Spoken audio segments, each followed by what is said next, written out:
Hello and welcome once more to AP Chama's Poetry Corner for August 30th, 2025. This is number 5. Okay, so the sound quality on the first video, you may have noticed, is a bit scratchy. So in the further videos, 2, 3, and 4, I made some adjustments to the software and and corrected some things. I hope it's okay now. If it's not, please leave a comment, and I will make more adjustments.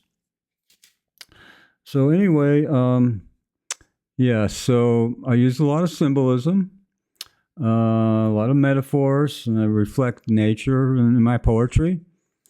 And sometimes it's just random words that I put together and develop some sort of theme for.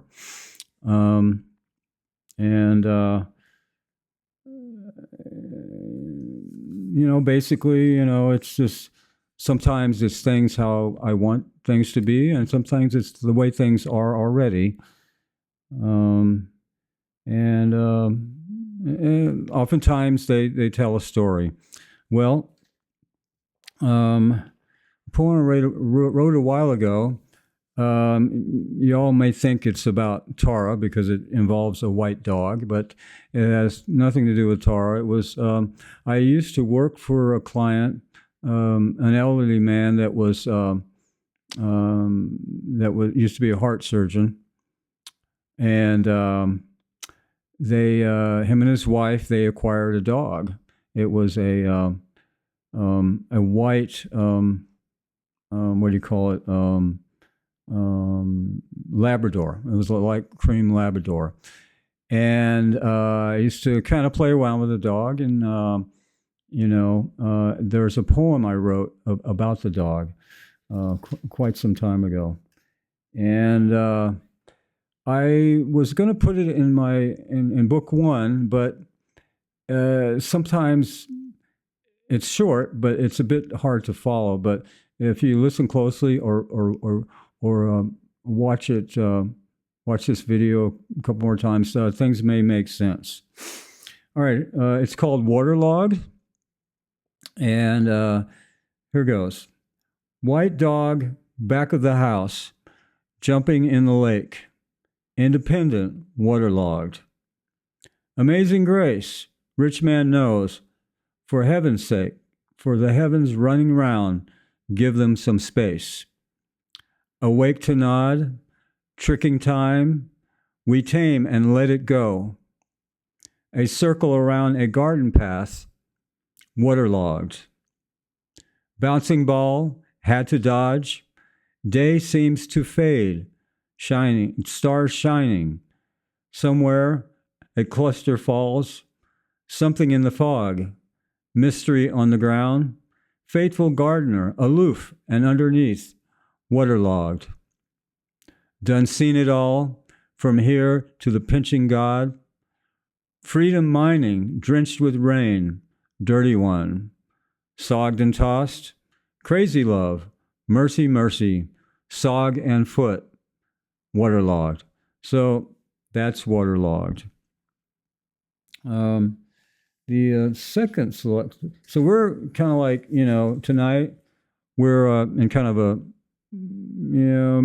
sort of silly things, silly poems, stuff like that, or at least for the first 2. So this one was written almost 10 years ago. It's a little bit of history, and it's a little bit exaggerated, as as things can be sometimes,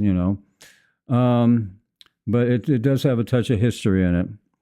But anyway, this is called The Sweet. Horses run wild, fortune tellers say it with a smile. Singers are always at their best, poets are here and there, more or less. The dreamers lie awake to sample skies, waiting for the sweet to kiss their lucky eyes. Something of a mystery when honey falls, something you can give to the canine whiskers when the master calls. Breakfast in the evening, sugary sap for that maple tree. Rolling down the bark, it's the sweet. Charlemagne rode his stallion to honor whatever came his way. He was always ready for history to be made. A pearl, a daring necklace of Seychelles and shiny crystals, cashmere and silk, a king he be, both discernible and unbendable, walking on steps of marble while in a sleep. Capable, unshakable, mixing apples and grapes, nectar of the gods, another hour of memories and faces in reflecting waters deep. Staffs on mountain passes, amorous as the sun greets the breezes of the sweet. So that's the sweet. So I have one more. It's something very, very fresh.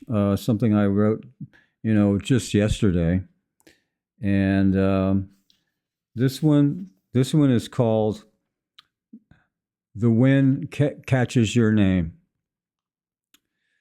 Ways becoming, riders on the plains, singing songs of gods of the beyond.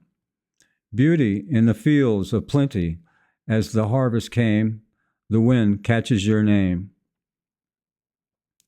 Gardens they rehearse in a place where it will be, the shining glitter on the edge of something, the new horizon of something new.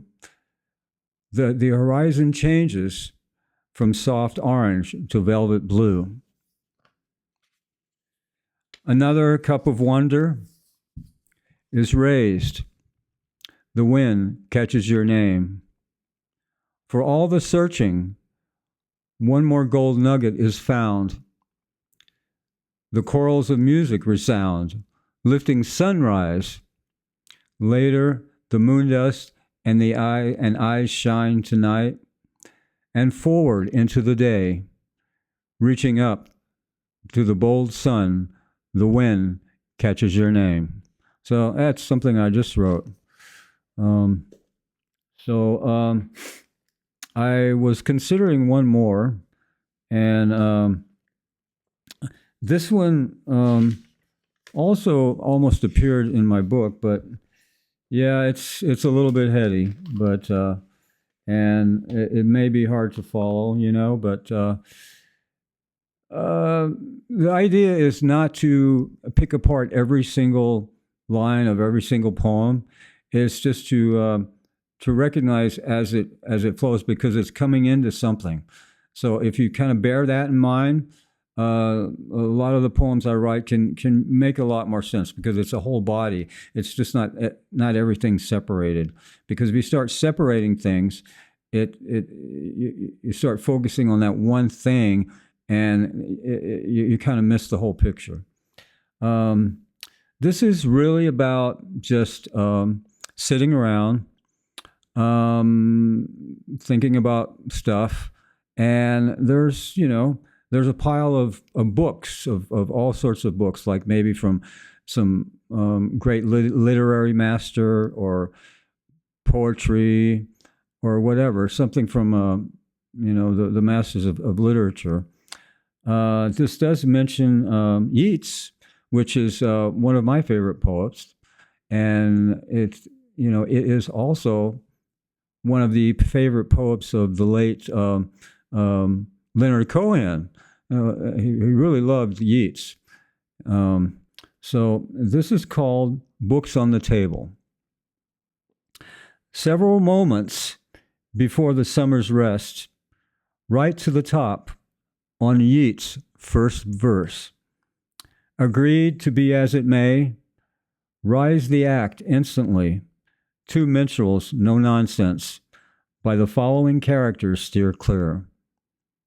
for the imagination, saving grace, for the eternal vase, riding the town to places that couldn't be found, some pleasant surroundings on a clearing of moonlight, coming so quickly.